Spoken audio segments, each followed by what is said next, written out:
Hello friends, आज आपण पाहणार आहोत उपवासासाठी भोपळ्याची भाजी।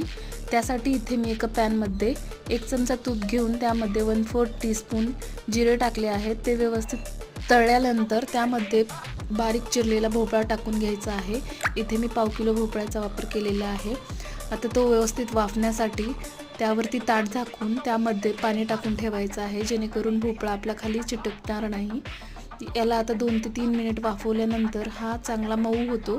त्यामध्ये आपल्याला आता 1 चमचा लाल तिखट, 1 चमचा हिरवं तिखट टाकून त्यामध्ये थोडासा शेंदी लोण म्हणजे उपवासाचं मीठ टाकायचं आहे व व्यवस्थित हलवून घ्यायचं आहे।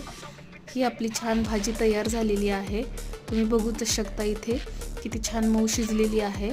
जर यामध्ये तुम्हाला शेंगदाण्याचा कुटाचा वापर करायचा असेल तर तुम्ही करू शकता। भाकरीची भाकरी, उपवासाची भाजी, ठेचा व लिंबू लावून मस्त तुम्ही फराळाचं ताट तयार करू शकता।